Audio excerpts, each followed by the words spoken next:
Welcome back after the break. You're watching Indus News, and I'm Fiza Jamal with our main stories in detail. We start from Sudan, where protest leaders have cancelled political negotiations with the ruling military council after 5 school children were killed during demonstrations. Authorities imposed a curfew in the city of Al Ubaid after the incident. Hundreds protested in Khartoum in response to opposition calls for nationwide demonstrations. Sudan's military rulers have condemned the killing of school children in the central town of Al Ubaid on Tuesday. United Nations has called for an investigation into what protesters said was a massacre. Protest leaders demanded that the ruling military council immediately agree to a final power transition deal. Earlier, the opposition rejected the findings of an investigation into a deadly June raid on a Khartoum sit-in. Protest leaders say the report exonerated the military council from the killings.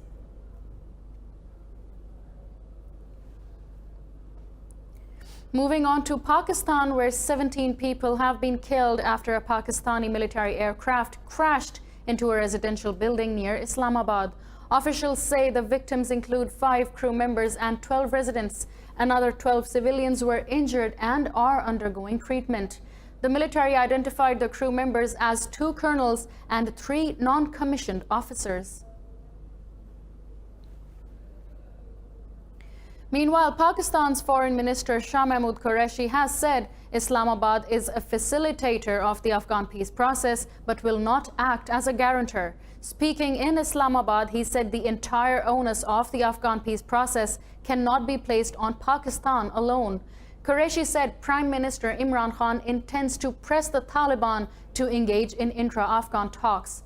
Addressing an Africa Day ceremony, Qureshi said Pakistan is committed to boosting ties with the continent.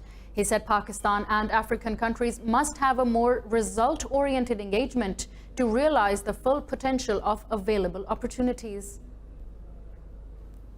United States says it will start withdrawing military forces from Afghanistan next year.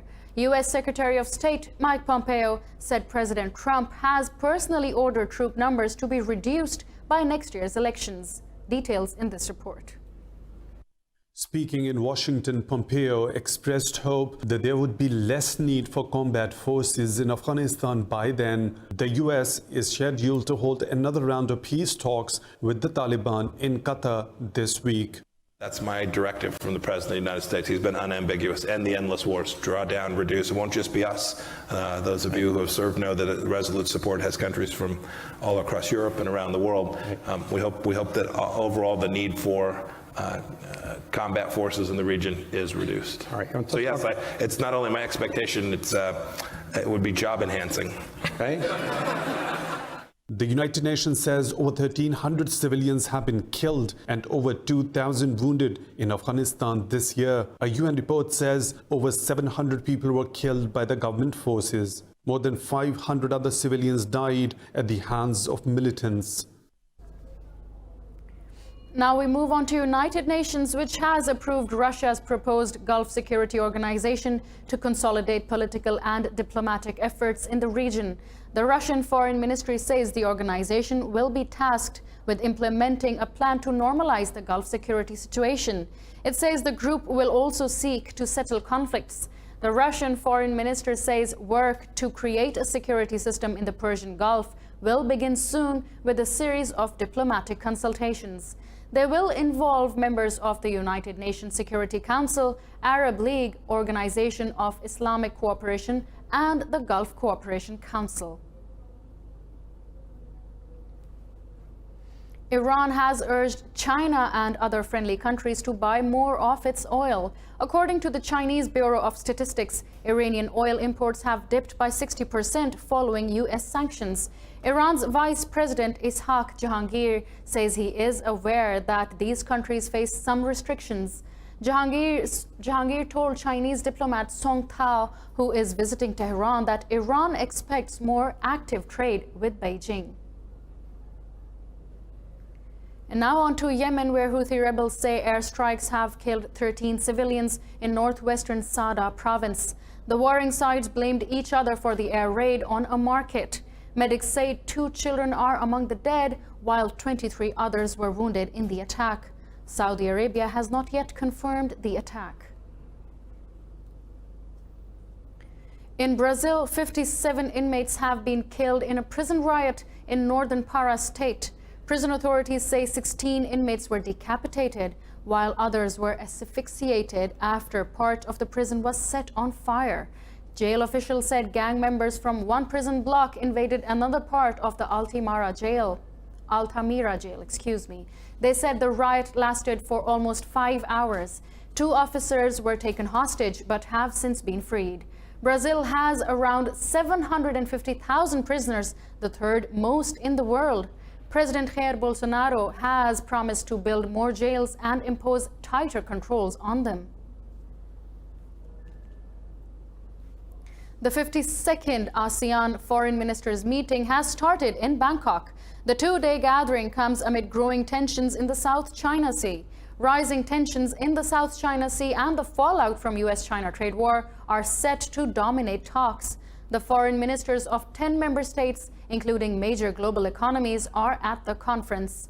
Australia, China, European Union, and Japan are among those taking part. The foreign ministers of states participating will also hold bilateral talks on the sidelines of the meeting. U.S. Secretary of State Mike Pompeo says he hopes working-level discussions to revive denuclearization talks with North Korea will begin soon, but Pompeo emphasized a follow-up summit of leaders is not planned yet. Pompeo was speaking at the Economics Club of Washington a day before he travels to Asia. He says another summit between President Donald Trump and North Korean leader Kim Jong-un has not been planned. Pompeo and North Korean Foreign Minister Ri Yong-ho are expected to meet in Bangkok this week. A February summit in Vietnam between Trump and Kim collapsed after the two sides failed to reconcile differences. 5 people have been killed and 2 others wounded in Wisconsin in the 3rd mass shooting to hit the United States in 2 days. Police say the shooter murdered 3 members of a family at their home in a small Wisconsin town. After that, he went to another home nearby and opened fire. Police officers found the gunman and another person dead when they reached the scene. This comes hours after 4 people were shot dead and 12 others wounded at a shooting in a California festival. The personal details of 100 million people across the United States have been stolen by a hacker. Credit card company Capital One says the hack also affected 6 million of its Canadian customers. The announcement came after police arrested the suspected hacker. In a statement, the firm said the stolen data included names, addresses, and contacts of customers who applied for its credit cards. It said the hacker failed to gain access to credit card account numbers. Capital One is a major credit card issuer in North America, and it also operates retail banks.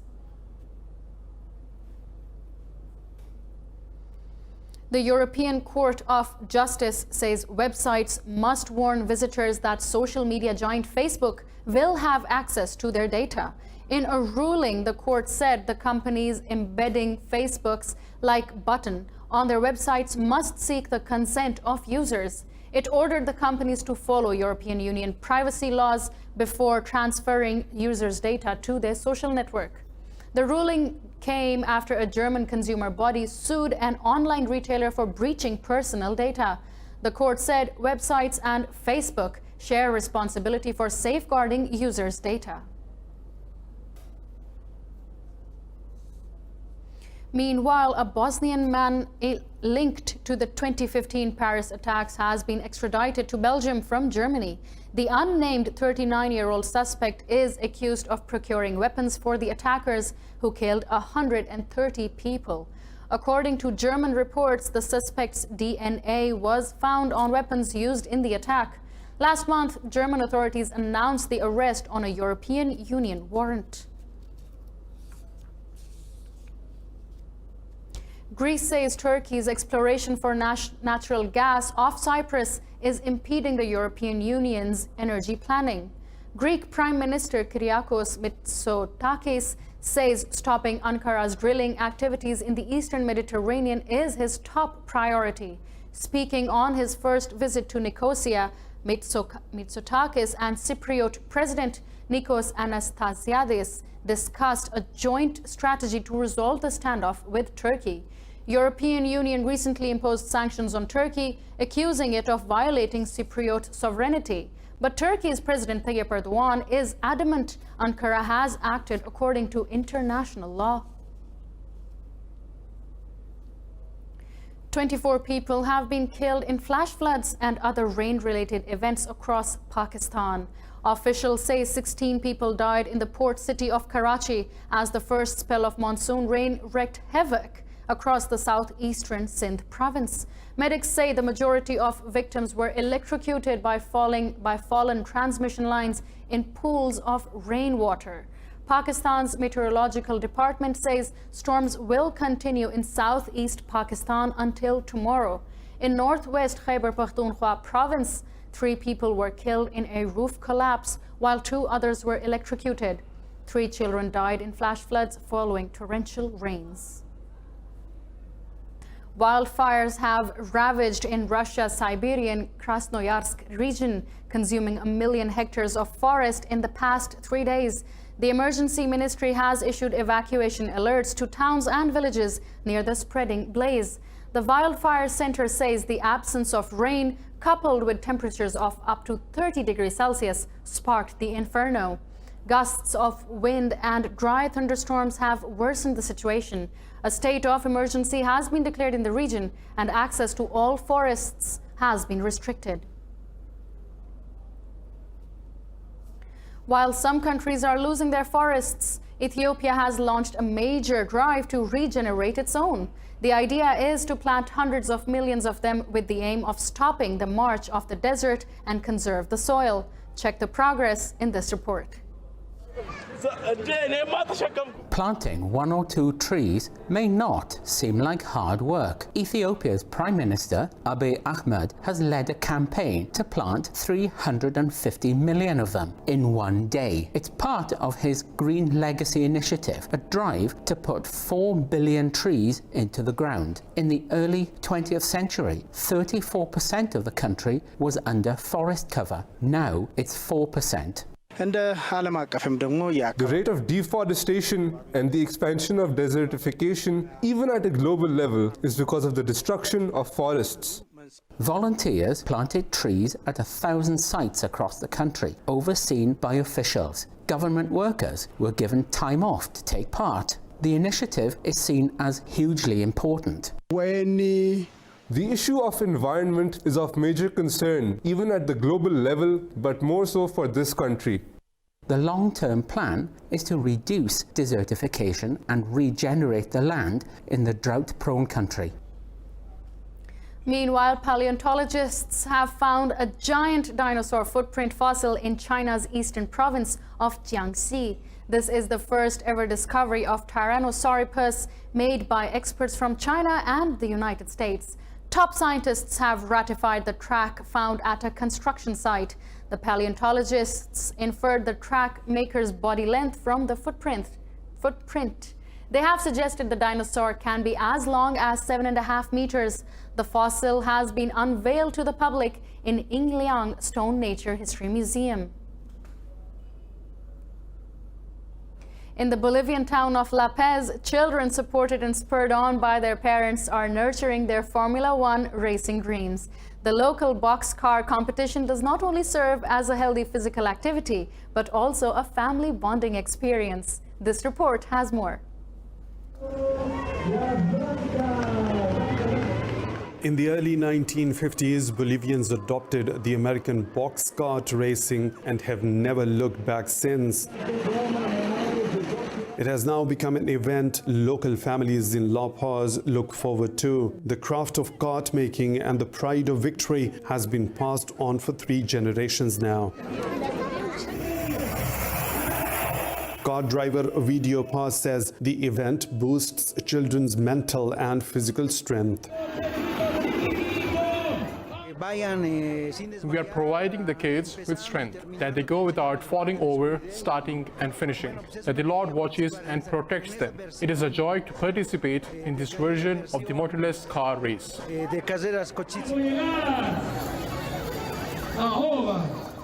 Unlike its American version, the go-kart racing in La Paz has additional challenges, mostly due to its topography. Located at 3,700 meters above the sea level, participants have to contend with a steep incline.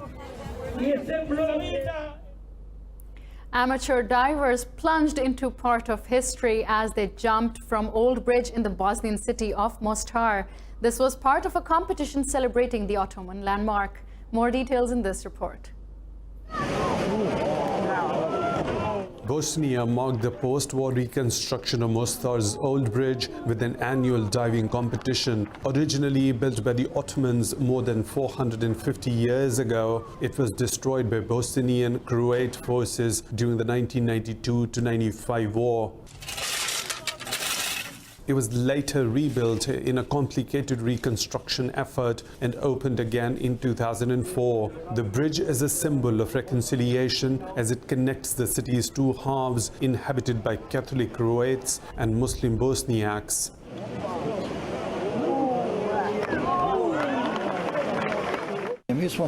We used to treat the old bridge as a living creature. Divers would clean it and polish it and take care of it. It served us for 5 centuries. The bridge was then made a sort of brother of the original old bridge, and we hope that it will outlive us and see many, many more years, maybe 1,000 years more. Diving in either head first or feet first, people compete to jump into the shallow, icy cold waters of the Neretva River. The diving competition is thought to have been going on for centuries, but was only officiated in 1968.